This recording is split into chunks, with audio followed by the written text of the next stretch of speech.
Okay, so you know what? I'm actually gonna put a little disclaimer on this one. Okay, that we met about half an hour ago for the first time. We've never had a conversation. Tasty Humans is about being unedited and unashamed and unscripted. And I think for this one, I'm going to have to lift the bad word embargo on it because in order to get an authentic representation of who you are, Lucy Bradley, we're just going to have to go all in. So if you get offended easily, you should probably Tune out. probably not watch this one. All right. So, Lucy Bradley, welcome to Tasty Humans, powered by Watson and in the beautiful Media One Hotel. The best place to start is I reached out to you on LinkedIn. I just saw you look really interesting. You've done a couple of things in Media One. And I explained to you what this was about. And one of the things that you sort of said you made you very interested is it is unedited. Do you think in your line of work, or really globally, that everything is too edited, curated and fake? Yes. Yes. I mean, we are always conscious out here that you have to watch what you say. And then in the rest of the world, they've gone bloody woke. So you can't offend anyone, which means that's really annoying. Is offending people important to you? Well, I call it waking people up. Okay. It's not really about, going out to offend people. It's about, because I think everyone's entitled to have their own opinions on things. And you might not like my opinion. I might not like yours. But we're entitled to that. And it's not really about offending. It's being entitled to having a say. Where do you think it started? What, wokeism? Wokeness, yeah. Well, I didn't know what it meant until about a year ago. Yeah, it was about 4 years. About 4 years ago was when I got I just think we've all become very pampered and very precious, and but you're upsetting me about something I care about, and I think it's just all nonsense. It's quite bizarre, isn't it? Yeah. We don't really have wokeism out here, but we people are touching on it in LinkedIn, which is irritating me. And what's the other thing that they talk about? Cancel culture I saw today, and I got rid of that. Yeah. I'm kind of annoyed with that. I just think, no, just let it be. Yeah. Do we really need to keep talking about it? Well, I think one of the strangest things I've heard recently is that comedians want to come to Dubai because they can say whatever they want while they're here, which is very strange in the sense of go back maybe 10 years and that was the polar opposite where you couldn't say anything here. Yeah. But definitely in the UK and places in Europe, comedians are now not allowed to talk about, the things they used to because everyone in the crowd's going to get offended. I would do it anyway. Yeah. Yeah, and then just keep replaying it. Okay, so I think that, again, as I sort of looked into you a little bit, you're writing a book. Yes. So what are you writing a book about? So give some background on who I am. I've run my creative agency. I'm Lucy Brand Commander. People know me as creative tactical marketeer. And I've been around for 17 years running my business in Dubai, 21 years as a resident. And I figured over the last couple of years, it was time to put it all into a book. So everything from learnings, funny stories, clients that I've come across, people that I've come across, but also my learnings of doing my own marketing. And I teach marketing masterclasses and I run them for various business groups. And that's how you came across me when I did one here last week. And put it into a book just filled with information and almost like a manual, because I don't feel there's one that is from somebody here that is real and candid and maybe a bit uncomfortable. And that is the book I'm working on, and I'm really excited. It's not going to be, I'm dedicating this to my parents, because I'm not, because they've done nothing to help. But it really is. I want to showcase people. I want to shout about things that have worked. But this is 17 years of starting a business, being skint, running out of money, getting money in, and keeping profitable over the years. And it's really, really hard work. And anyone who sets up a business today, I do think they're slightly mad, if I'm honest. I think you have to be exceptional. Mm-hmm. These are saturated market times. You have to be exceptional. And that's something I really want to talk about more. Okay, so how much has it changed then in the last 17 years? You know, if you've got to a point where you want to write a book that is going to make people uncomfortable and tell the truths about marketing. Yeah. Because again, I'm not a marketing person. I'm an F&B person. Yeah. Run a lot of nightlife and stuff like that. And I think with marketing, you guys always suffer with people like us because we all think we're experts. And, yes. Telling you. Yes, because I've got Canva and I can do it myself. And suddenly I'm a brand creative. And it's like, no, you're not. It's a bit like Photoshop. Just because you have it on your computer doesn't mean you should be using it. And that it's more than being the wrists to doing it. Mm. Being creative and marketing is how you sell that product. How do you make people buy that? How do you make people book this? And there's more to it, but we are surrounded by, there's a book, isn't there? Surrounded by Idiots. But we are surrounded by people who think they can do it themselves. Mm. They don't need a marketing or a creative person, and then it looks shit. Yeah. And then it doesn't work. You know, and people don't put a price on creative anymore. We are slowly being kind of weeded out, and that makes me sad. And how do you think you're being weeded out? Like, because people think they can do it themselves. So I can hire an intern. Yeah. I can hire someone with zero experience who's, never going to be able to afford to buy my product or service or whatever, but they're going to do our marketing for us, or they farm it out somewhere, which also doesn't really help build the economy. So like I said, how much has it changed in 17 years? Oh, God. Well, 17 years ago, honestly, there was no social media. There was none of that. It was far easier to do business because you could ring someone up, and yes, people used telephones to make phone calls. You could ring people up and you could say, oh, hi, I'd love to come and introduce my business to you. Maybe there's a way that we can work together. But now these days it's all social media because I think people want to hide. People don't. When I run masterclasses, I say, let's do a show of hands. How many people can honestly say I do a bit of BD and I actually pick up the phone and speak to people? Most people say no. It's BD. Business development. All right. Okay. You definitely don't work in my industry. But thank you. But yeah, no, I don't. but they don't. They don't make phone calls. Yeah. And then they hide behind WhatsApp. And I'm like, you want to WhatsApp potential customers? I mean, why? And I just think our standards have gone so downhill. Well, our marketing standards have gone down. There was that statistic that came out where people are always afraid of conversation. Yes. They're actually afraid of phoning up and speaking to people because of how they're going to sound. And it sort of ties into that. People are more afraid of public speaking than they are of dying, this sort of thing. Yeah. And so WhatsApp has made it easier to communicate, because you don't want to get into maybe an uncomfortable, you can control when you do and don't respond. Yeah. But again, it has actually, I think, really damaged the way that everyone speaks to each other. Yes. And that's where, even in business, there's ghosting, when you send a proposal and people ghost you. And it's like, why don't you just say you can't fucking afford it? That must be super frustrating. Yeah.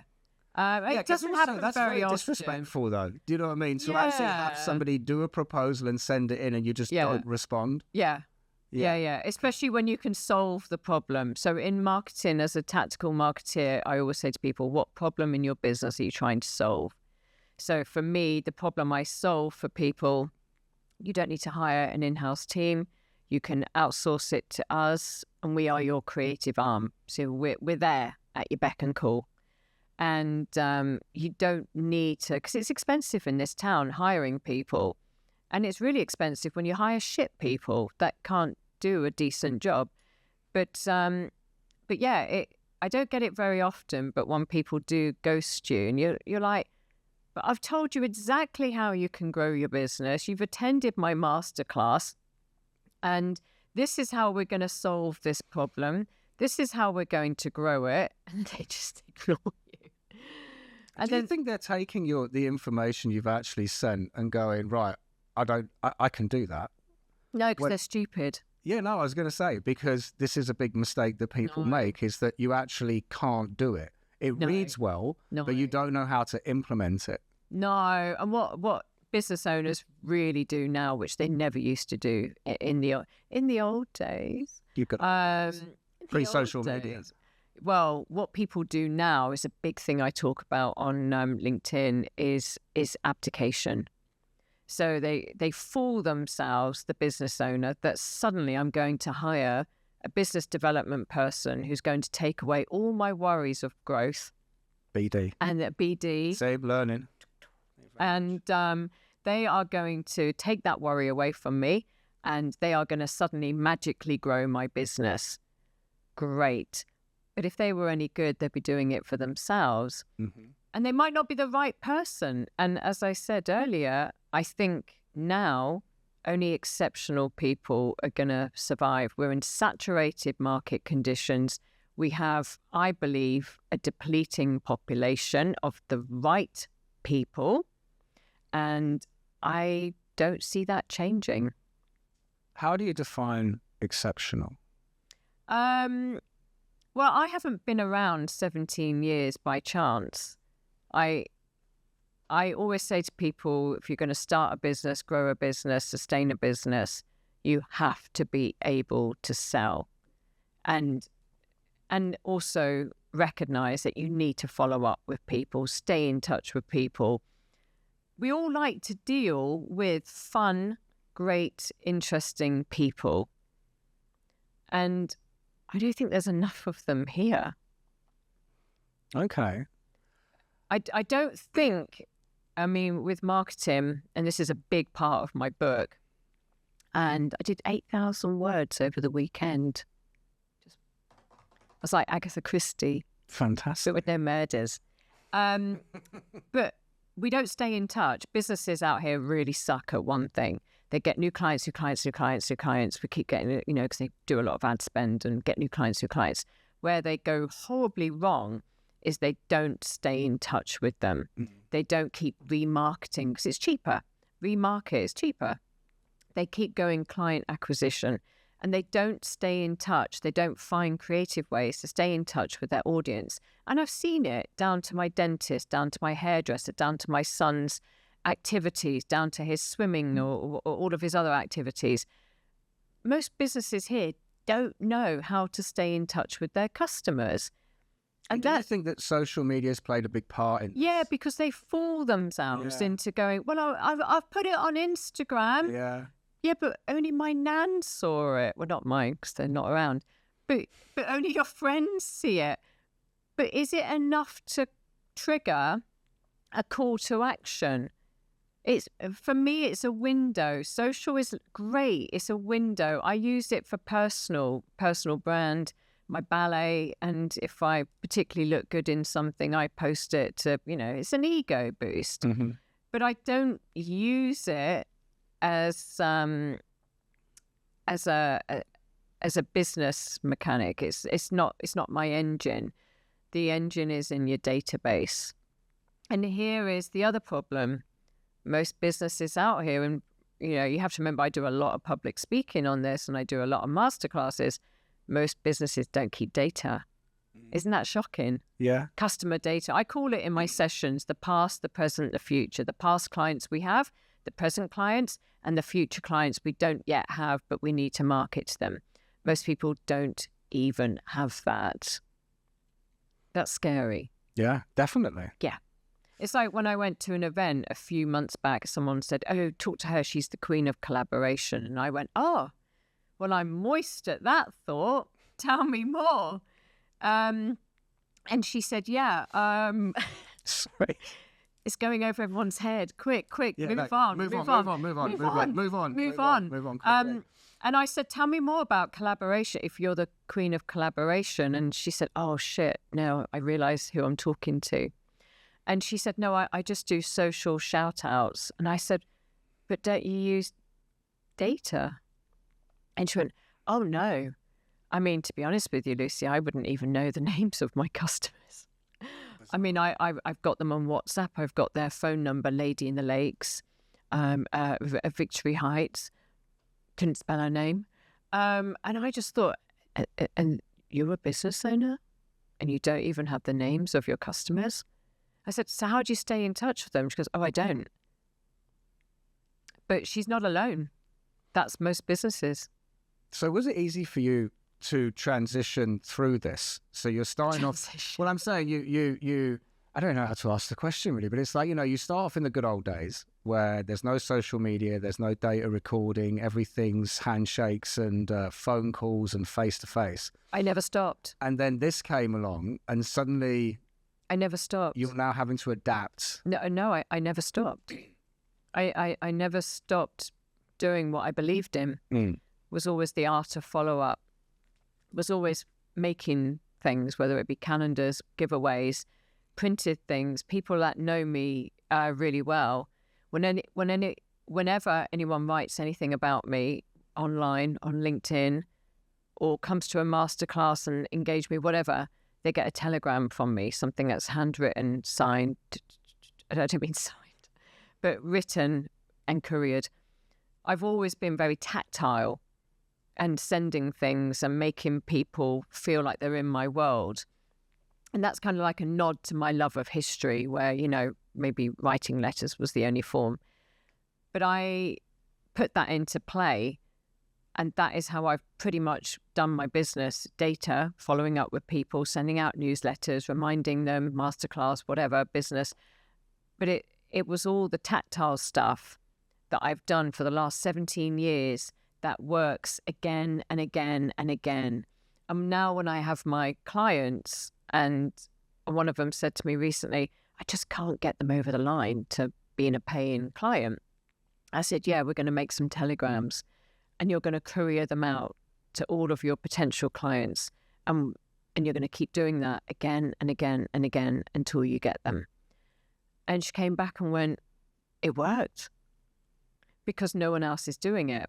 So I have never followed the crowd, and I've never paid for digital ads. I've never done any ad spend.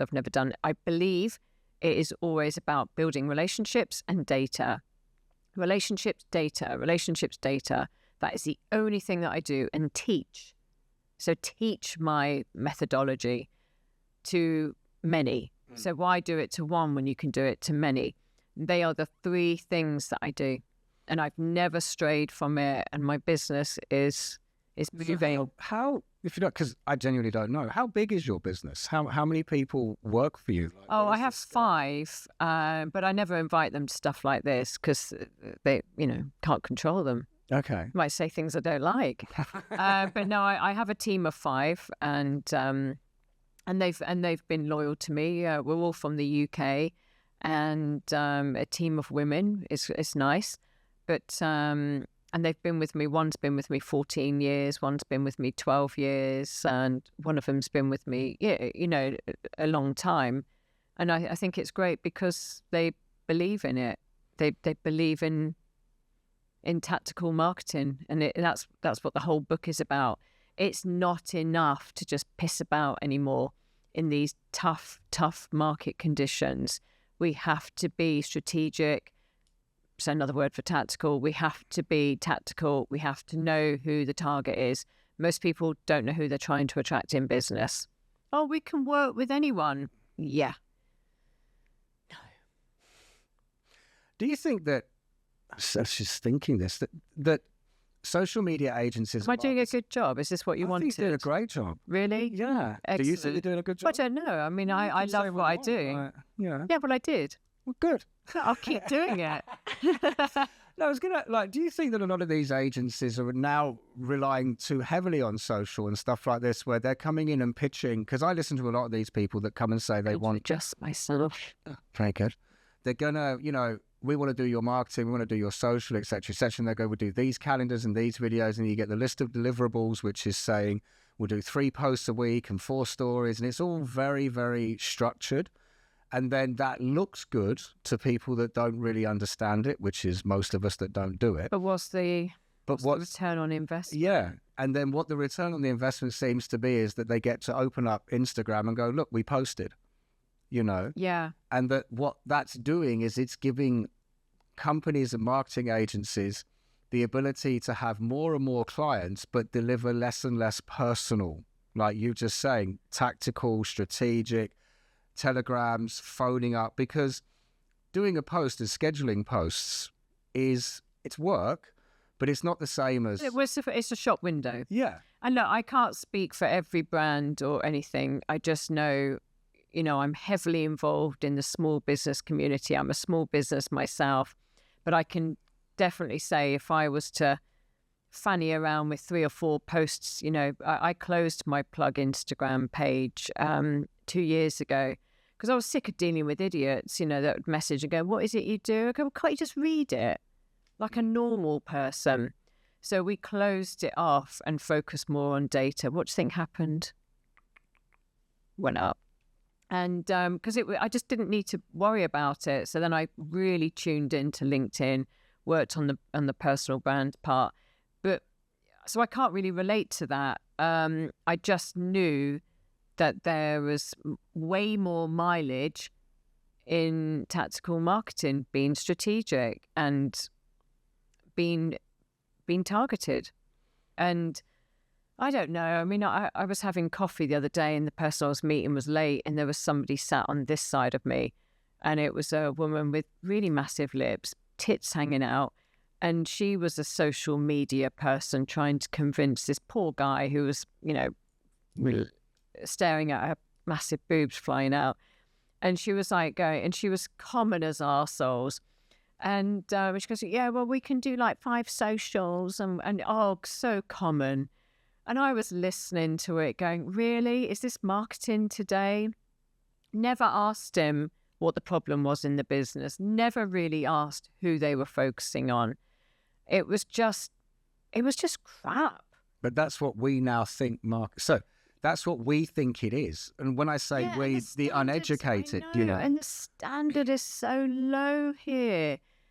But the thing is, what you can't get away from, when I spoke at a medical conference, that was about boobs actually, and one guy did say it, a social media guy, he did say, the thing is, with spending all your efforts on social media, you have a problem. If you're targeting here for your clinic, your whatever it was a medical conference and they asked me to speak there, which was very nice. And some of them were all health body checks and things. Anyway, but he said the problem is with all your efforts there is most people in the UAE can't afford your product or service. And I was like, yeah, finally, somebody's actually realized this. And that's the truth. And that's why I don't spend a great deal of time trying to grow my business on social, because most people couldn't afford our services. There's a lot of people here living in poverty. Mm. There's a lot of people who can't afford the dental or the health check. I mean, there was somebody in the room whose services were 25,000 dirhams for a full body scan. Let's look for every cancer under the book and everything else. And, you know, who's got that kind of money? So, you know, or the lady with the breast, whatever, you know, that's 15,000, 20,000. The people that were doing eye, nose, throat surgery, consultations, 4,500. And at this medical conference, they were all trying to find new clients. Not one of them tapped into my favorite thing, which was data. Mm. Surely you must have past customers that you could reach out to. And they all were wanting to talk about the reels they were making, the before and afters. In fact, I don't want to see the before or the after, thank you. But that's all they wanted to focus on. And it was nuts, because let's be real here. It's a very... I did a reel the other day. I did a reel, but it's a personal one. What was it? Just my ballet one. Ballet. You've said ballet now 3 times and twice downstairs. Am I allowed you know to plug what? my ballet? Yeah, I'll tell you what. Let's just segue into some ballet. Can we please? Go ahead. I was actually thinking earlier, how do I get into ballet here? Really? Brilliant, you've gone in there. I've gone. How do I get into ballet? Yeah, I was gonna say. I think that train has left the station. Well, I always loved ballet. 10 years ago, I dabbled in it. Loved the aesthetic of it. Loved the look of it. Would love to do it. And one of my last relationships ended. I've had a few. When I was December, when I was 47, I'm 48 now. I went to a school, a ballet school, and I said, but this is what I want. So I'm happy to do the work, but I want to be on point. And normally it takes people over the age of 30, maybe a year and a half. I did it in 6 months with sheer hard work, and I wanted to do it. And then she goes, oh, but we're going to put on a gala, so we'd like you to be in it. And it went from there. So I do a gala, and I work towards that. I go 4 or 5 times a week, and I've gone hardcore with it. And I've danced on broken toes. I super glue my toenails to keep them in place on a Saturday night. Super gluing. You're super gluing your toenails. Because if they've got cracks in them, then I've ruined my feet, but you can't see them because I've got my lovely Chanel shoes on. Yeah. But it's something I'm immensely proud of. And what was it like at the beginning? Oh, really? Oh, like, really? was it like? Oh, horrible. How? Because so I'm 47, 48 in a couple of weeks. Yeah. You do get when we get up to this point of life, you start thinking, I need to do all the things that I didn't do when I was young. Yeah, that's what I'm trying to do. So I think you got ballet. I myself was like martial arts and stuff like that. I took one Muay Thai class about 8 weeks ago, and it was very exposing of my current fitness levels, where within 90 seconds of the warm-up, I was fucking panicking because I was thinking I'm going to, it was really harsh. But but you've gone, I moved house. I do intend to go back, you know what I mean? Yeah, but it's very interesting to hear like ballet at this age, if you don't mind me saying so, that's fucking hectic. Because it's not like I'm going to take a salsa class. Like it's like you're going to learn to do the splits properly and the bending and the toes and up on you. And like you say, it was always my dream, and I thought you've got to do it. And I feel I'm in the best shape that I've ever been. But I remember doing my first steps point going, this is never going to happen. It's so painful. And you do 1, 2, come down. It's really hard. And now that I can do it for like 2.5 minutes or something. And my son said to me the other day, I think you're probably the oldest dancer in Dubai, but you're also the best. And I thought that was nice. And I probably am, because it is, and this goes back to marketing, right? It's niche. So ballet is niche. So if we jump back into marketing and business, it's niche. There's not enough demand for it. And yet there's schools popping up all over the place. And there's only so many people that are interested in ballet. I'm the exception, not the rule. Most people don't wake up and say, I want a master point at 47. No, doesn't happen. No. But there's suddenly all these classes, and you see it in every sector, every single yoga studio. Oh, yoga would bore me. But, I tried that once. But they're everywhere.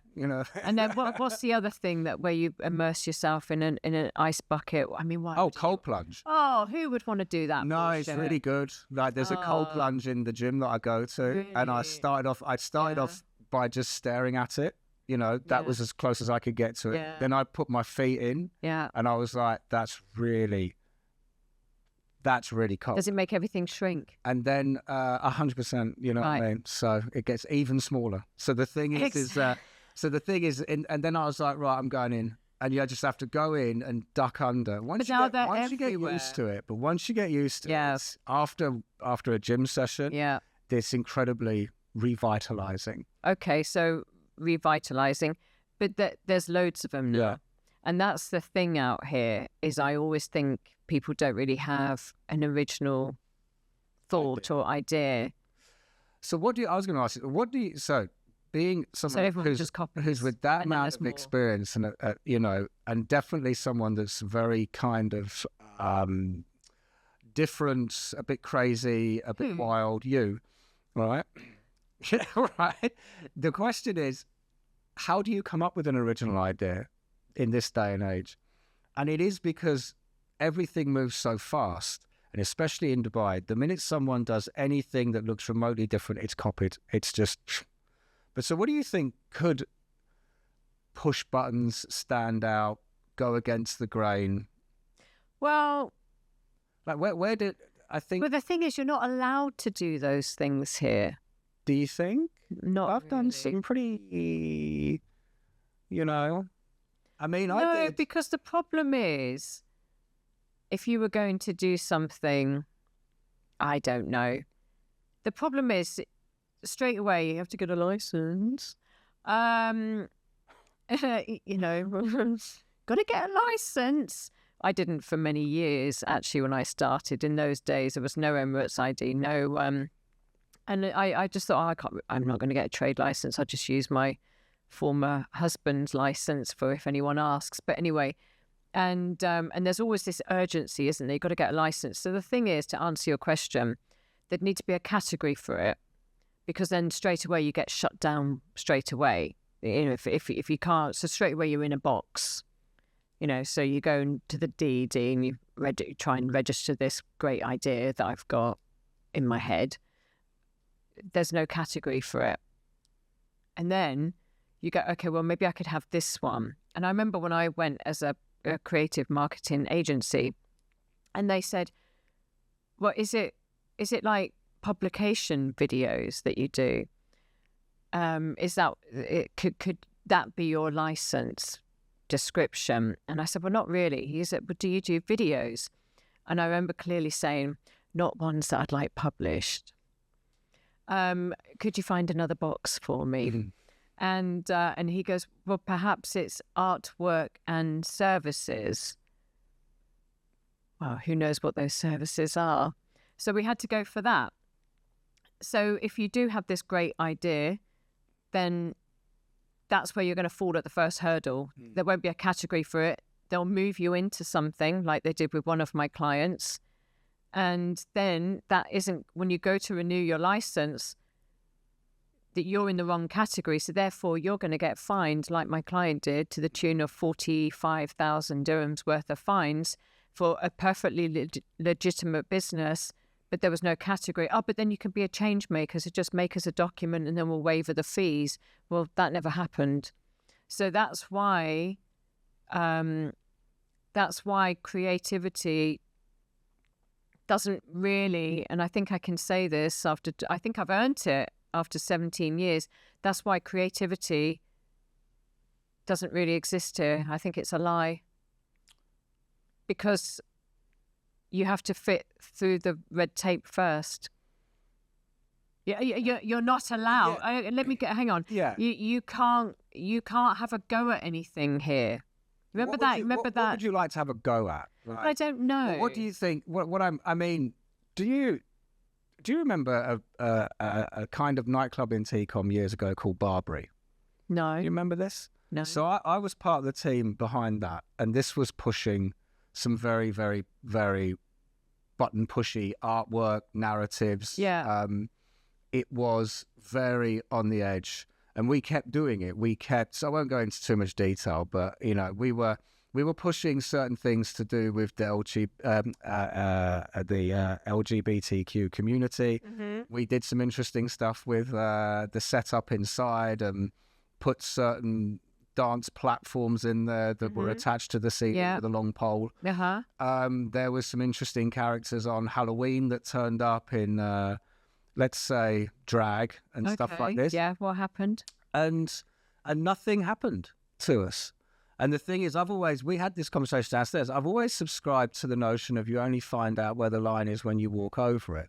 And I'm not trying to be controversial or sensational, because we're not swearing and we weren't being super obvious, but we were definitely being very suggestive.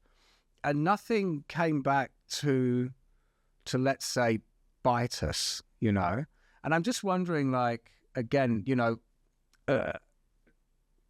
you think that here, that not enough people, they don't know where the line is, so they think it's there, so they don't go anywhere near it? Well, I think it's just very controlled. Yeah.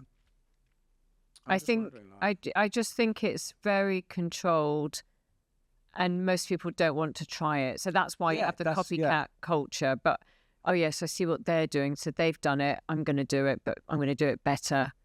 And then I'm going to fool myself into believing that. Mm. And I think that's why, it is just saturated here now.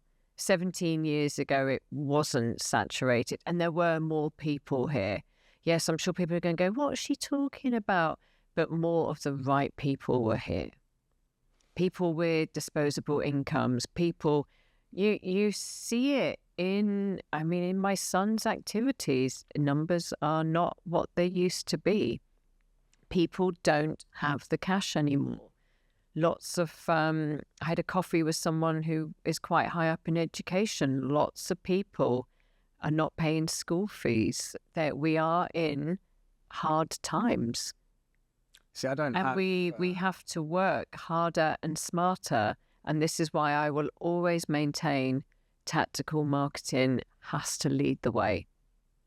There's no other way. So you think that now the bubble is bursting? I knew you were going to say that.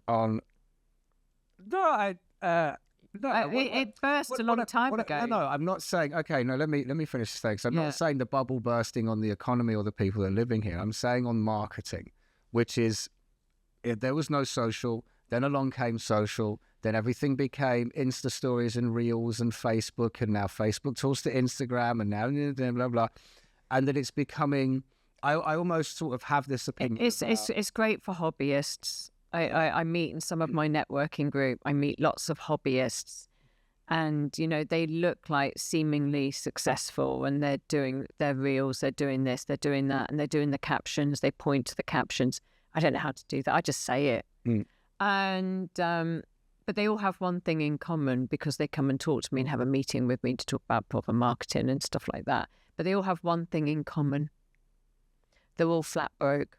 But Instagram allows us to pretend, look, I have a business. Yeah. Look, I'm up at 8 o'clock in the morning working out, and I have a business. Yeah, but it's all bollocks. Like, it's the thing with. But look, I'm driving down the Shakespeare Road because I have a business. I have a business meeting to go to, and it is a load of bollocks. Yeah. I definitely agree with that. That everyone is too busy presenting a version of themselves. That quite frankly isn't true.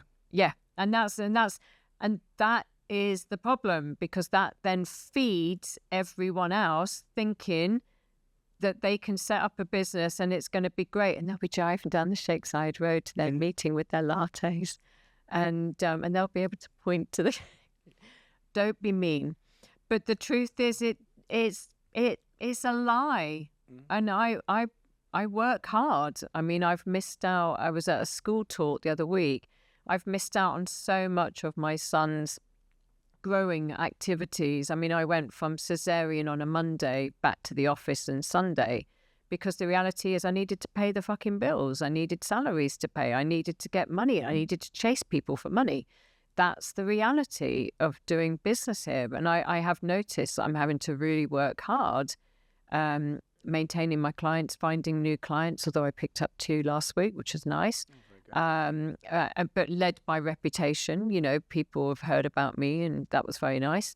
And one of them's quite nice looking, so added bonus. And but it's not a joke, and people think it's easy running a business, and it is hard. So where's it going? Where do you think it's going? Like, where do I think it's going? As I was sort of saying earlier, that with that bubble bursting comment, which is it going to go full circle where social will become, no, I want to meet the person, I want to shake the hands, I want to get the telegrams? Is it going to come back to personal touch, or do you think that maybe the the generation, I sound so old, the younger generation coming through. Oh, they haven't got a fucking clue. It's going to transition out of what we do into what they do, and they're only going to be buying what they know. So a good example when I speak to people about people taking mobile phones to gigs and concerts. Yeah. So back in the good old days, we didn't do this. Yeah, we you were live in too the busy moment. in the mosh pit, or whatever. Yeah. But now I look at people like this, and they're going, "And what are you doing?" But it's all they know. Yeah. So what they know is to go there and film it because they don't want to enjoy it. Their enjoyment is telling everyone that they're there. So therefore, their understanding and interpretation of a night out is not ours. No. And we're gone.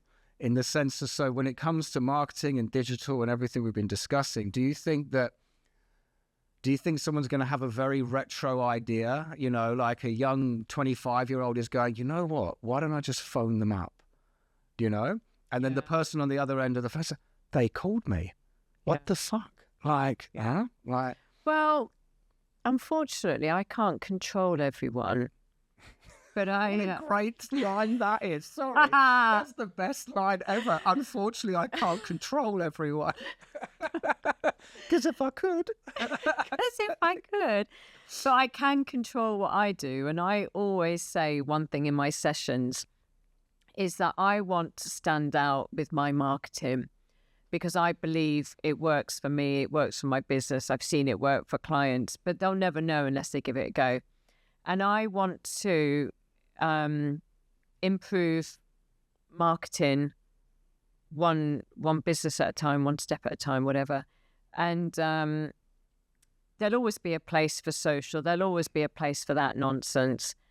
And don't get me wrong, I love social. I do love it.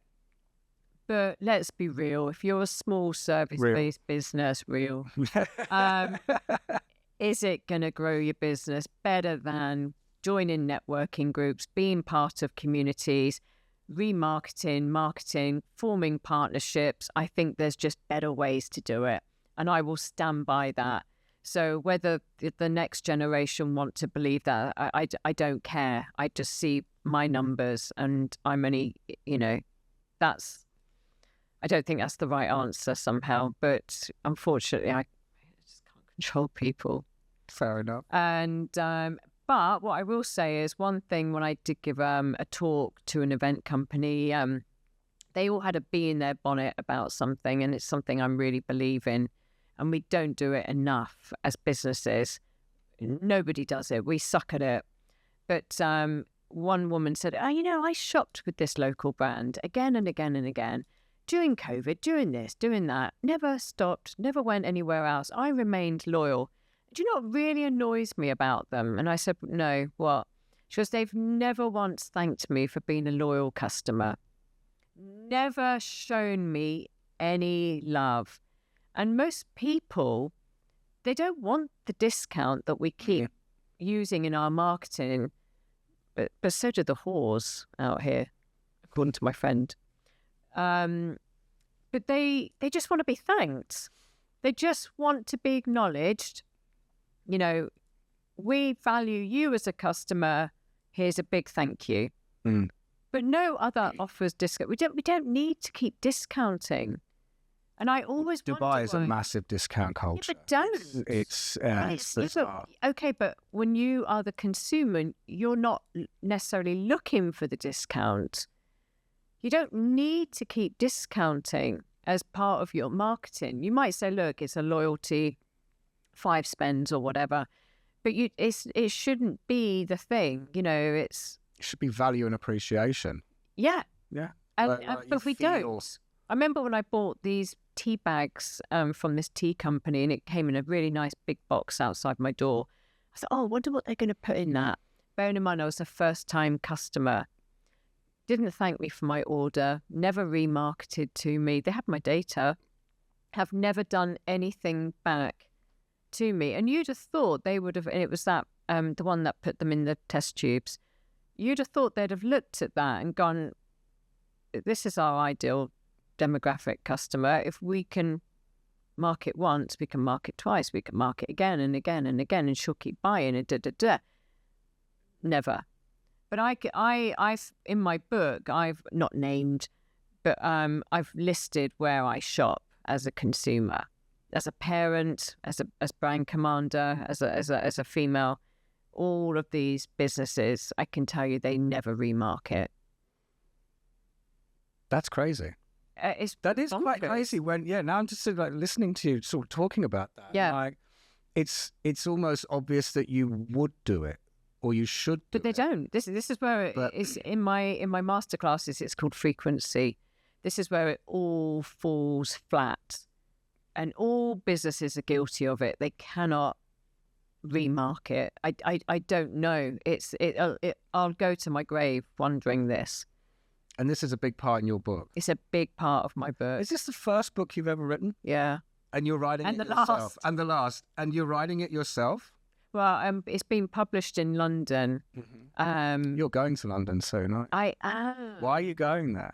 Money laundering. See, I was wondering how we're going to get this in, you know. So, I have a client in London, and we put on high-profile events. So, anyone that I sort of fancy as a speaker, that would be good for my clients. We put events on, but next week is all about money laundering, and it's something I'm very interested in. And what got you interested in this?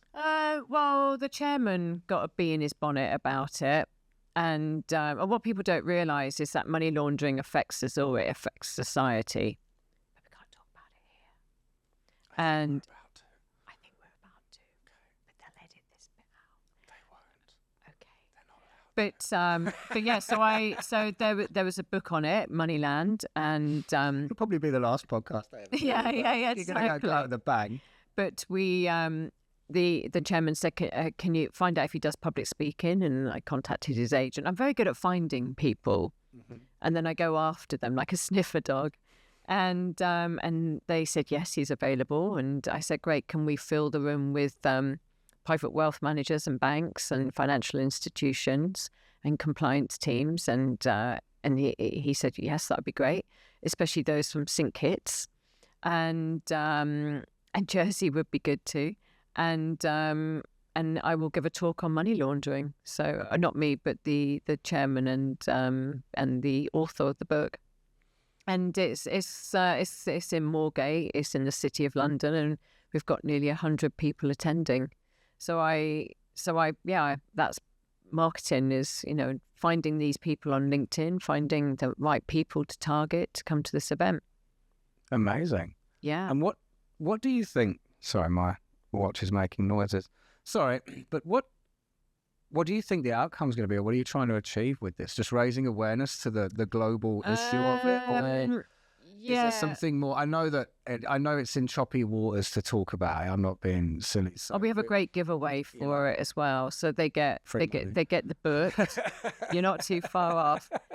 They get a laundry bag with the book in it, and we're doing it because it's an interesting conversation. It's governments need to really stop this because it does devastate society. But again, nobody wants to talk about it here, and it derails society. It's there's a great book on it, and it's a really big topic that needs to be talked about. Fantastic. So when is your book coming out? Like how you said you did 8,000 words of the weekend, like I did 8,000. How many have you got left? I think it was actually 7,940 because I deleted some of it because I realised I was falling asleep. So I think I duplicated something. It was just my name. Brilliant. Yeah. It's going to be out by February next year. So how long have you been writing it for? I started it in April. Okay. Yeah, but I hadn't really made much headway with it. So then you kind of find your groove with it, and then you find, but the publishers have said, don't go too far with it because, we need to guide you. So I found a really good publisher who's going to handhold me through it. And there is a process of how you write a book. I've chosen not to listen to that and just basically do like a brain dump, just put it all in there, and then they can rip it to pieces and say, well, that was a waste of time. But who knows? But it's, but yeah, it's something I'm really excited about. Good. And lots of people say they're going to do it. And I know it's a bit like, suddenly everyone's an expert on the metaverse. That's gone quiet, hasn't it? That has gone quiet. Yeah, now you actually say that, I'm like, that has gone very quiet. Yeah, because then suddenly everyone's an expert on it. But now suddenly everyone's talking about writing books. But the truth is, it's really, really hard. Yeah, I know a couple of people that have done it that say the same thing. It sounds like a good idea, and then you get into it, and suddenly it turns into a real and I'm trying to do it really quick because I want the momentum. And most of it's already there in the masterclass, and it's pretty much there. So, and I've got loads of books that are, have inspired it. There's a book that I really like, the format of it, which is what I'm basing it on, which is a former military guy. I quite like his book, the way he's formatted it. Here's the story, here's the solution, here's the way forward, and I quite like that. So here's some storytelling, there's some crap from the Brand Commander. Now this is how you move forward with this part of marketing. So it's going to be very militant in its Brand Commander. Yeah. Yeah, of course. Of course. Fantastic. There we go. Well, look, this has been a great conversation because it's been so interesting and very much all over the place. Do you know what I mean? I think anyone that listens to this, because I don't listen to these, because I don't like the sound of my own voice or what I look like, which is very odd for someone who's chosen to do this. But is there any parting, lasting thoughts, if you could say one thing to people about anything we've spoken about or even a completely new topic? Is there anything you want to leave on the table? Oh, I always liked that quote by Steve Jobs. You know how we're all about quotes and things like that on social? Mm-hmm. But I think my favorite one was, and my first husband, I've got 2 ex-husbands, but my first ex-husband always said, he actually wants me to change my name back to my maiden name. Because, he said, if your book's controversial, he said, I don't want anything to do with it. But anyway, he dedicated this. Should dedicate the book to him. Yeah, exactly. But no, there was a quote that he always said was me, which was, here's to the crazy ones, the round pegs in the square holes. And I think when I read that quote, and I put it on my LinkedIn last week, and I think anyone who runs a business, who is thinking of starting a business, if you think that's you, then do it. If that is not you, who's going to push the status quo, the argumentative ones, the opinionated ones, all of those, if that's not you, don't even think about starting a business in this part of the world. Brilliant. Thank you. There we go. Lucy Bradley. I've really enjoyed this. I've really enjoyed it. Thank you very much for coming on. Thank you.